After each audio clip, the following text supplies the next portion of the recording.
Ma'am ఏంటంటే చాలామందికి thyroid ఉండదు, బట్ పీరియడ్స్లో ప్రాబ్లం ఉండదు. బట్ పిల్లలు పుట్టే విషయానికి వచ్చేటప్పటికి చాలా వరకు చాలా లేట్ ఉంటుంది.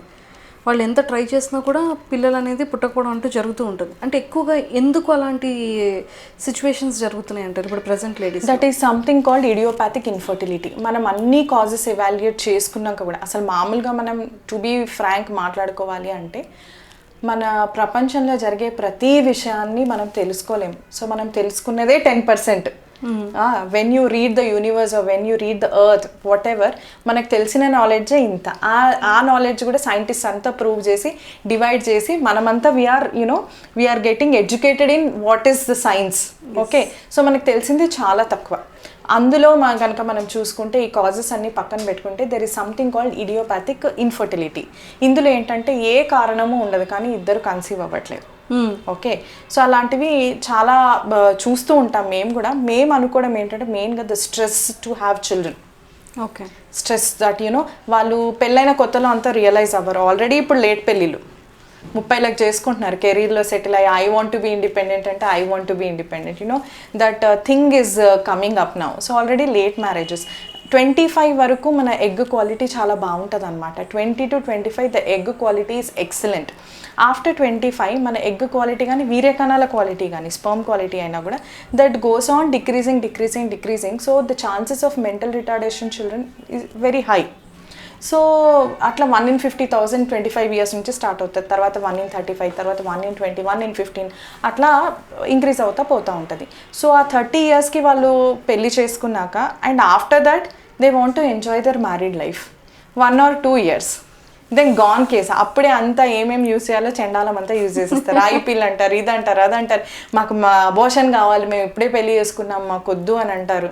సో అవన్నీ చేయడం వల్ల and when they actually want to conceive they will be under stress. Why stress is effecting the body? Stress ఏంటంటే స్ట్రెస్లో ఉన్నప్పుడు అడ్రినలిన్ హార్మోన్ అన్నది బాగా ఇంక్రీజ్ అవుతుంది. Adrenaline will cause insulin resistance also. So insulin resistance వల్ల మనకి యానోవులేషన్ and again PCO అదొక కారణం అనుకుందాం. అది కాకుండా అడ్రినలిన్ వల్ల వాసో కన్స్ట్రిక్షన్ అనేది జరుగుతుంది బాడీలో ప్రతి రక్తనాళంలో. సో వాసో కన్స్ట్రిక్షన్ జరిగినప్పుడు మనకి ఆ టార్గెట్ ఆర్గన్కి కావాల్సినంత ఆక్సిజన్ అన్నది మనకి దక్కదు. ఓకే, అంతే కదా. ఇప్పుడు పైప్ అన్నదికి బ్లాక్ అయిపోతే మనకు కావాల్సినంత బిందె నిండుతుంది, ఆ నీళ్ళతోని నిండదు. ఆ పైప్లో ఉన్న జామ్ని తీస్తేనే మనకి నిండుతుంది. సో అట్లానే ఆ పైప్లో కూడా ఏంటి అంటే ఆ రక్తనాళాల్లో కూడా ఏంటంటే అది మూసుకుపోకుండా తెరుచుకొని ఉండాలి. తెరుచుకొని ఉన్నప్పుడే మనకి ఎంత రక్తం కావాలో అంత వచ్చి అప్పుడు ఆర్గన్ అన్నది బాగా ఫంక్షన్ చేస్తుంది. సో ఫస్ట్ స్ట్రెస్ ఫ్రీ ఉండాలి. స్ట్రెస్ ఫ్రీ ఉండి మనము ఇంటర్ కోర్స్ని ఒక if you see in the aspect of making love అంటే it will be stress free.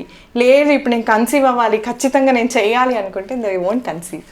That's a natural phenomena like what I have observed in so many patients. 5th topic ma'am, దీనివల్ల ఏంటంటే చాలామంది conceive అవ్వడం కోసం కానివ్వచ్చు, లేదు అంటే conceive అవ్వకుండా ఉండడం కానివ్వచ్చు, ఓవర్ బ్లీడ్ గురించి కానివ్వచ్చు, లేదంటే ఇర్రెగ్యులర్ పీరియడ్స్ వల్ల సైక్లింగ్ కోసం కానివ్వచ్చు, ఎక్కువ మెడిసిన్స్ యూస్ చేస్తూ ఉంటారు చాలామంది.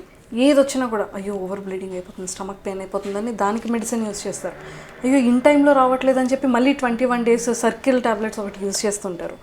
అండ్ అలానే పీరియడ్స్ అనేవి 2 monthsకి 3 monthsకి వస్తున్నాయని చెప్పి దానికి టాబ్లెట్స్ యూస్ చేస్తుంటారు. అండ్ ప్రెగ్నెన్సీ కోసం టాబ్లెట్స్ యూస్ చేస్తుంటారు. అంటే ఈ టాబ్లెట్స్ మెడిసిన్ యూస్ చేయడం వల్ల హెల్త్కి ఏమైనా ఎఫెక్ట్ అవుతుందంటే? ఉంటుంది మా ప్రతి టాబ్లెట్కి ఏది 100% సేఫ్ కాదు. Even Zincovit is also not, I shouldn't be using the trade name, cut చేయండి జింకోవిట్. మల్టీవిటమిన్ కూడా మనకు 100% సేఫ్ కాదు. ఓకేనా?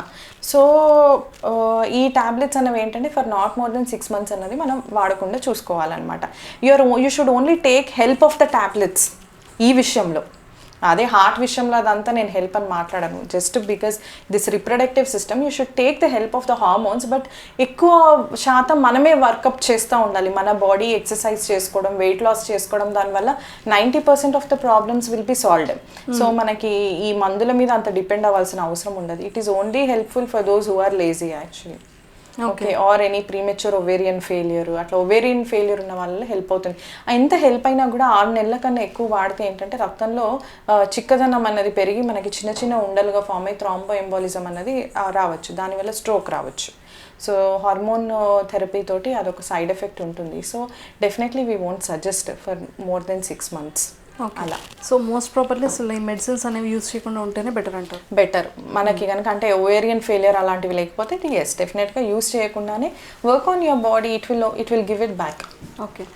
సో అండ్ అంటే పెద్దవాళ్ళ వరకు లేడీస్ వరకు అయిపోయింది, ఇంకా బేబీస్ వస్తాయి. ఎంతోమంది బేబీస్కి ఆపరేషన్స్ చేస్తూ చాలా చక్కగా వరల్డ్లోకి తీసుకొస్తుంటారు మీరు. మేము చూస్తూ ఉంటాం అవన్నీ కూడా, చాలా హ్యాపీ అనిపిస్తుంటుంది. బేబీస్ గురించి ఒక కొన్ని డౌట్స్ మ్యామ్. అంటే లైక్ అప్పుడే పుట్టే పిల్లలు చాలా హెల్తీగా కొంతమంది పుడతారు, కొంతమంది పాపం చాలా వెయిట్లెస్, అంటే చాలా తక్కువ వెయిట్తో పుడుతూ ఉంటారు.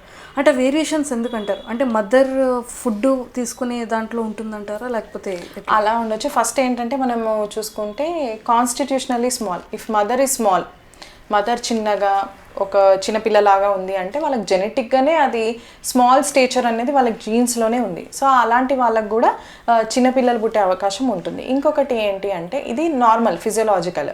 పెథలాజికల్గా చూసుకుంటే IUGR అంటారు, ఇంట్రా యూట్రైన్ గ్రోత్ రిటార్డేషన్. ఏంటంటే వాళ్ళకి ఉండాల్సిన గ్రోత్ కన్నా కూడా 2 కానీ 4 వారాలు కానీ అంత ఎక్కువ గ్రోత్ లాగా అన్నది ఉంటుంది. అదేంటి అంటే మనకి కాజెస్ వచ్చి మదర్ మాల్న్యూట్రిషన్ అయి ఉండొచ్చు, మదర్కి ఏమైనా అనీమియా ఉండొచ్చు, మదర్కి ఏమైనా అన్కంట్రోల్ డయాబెటీస్ ఉండొచ్చు, మదర్కి BP ఉండొచ్చు. ఇవన్నీ ప్రెగ్నెన్సీలో మనకి ఇంక్రీజ్ అవుతూ ఉంటాయి.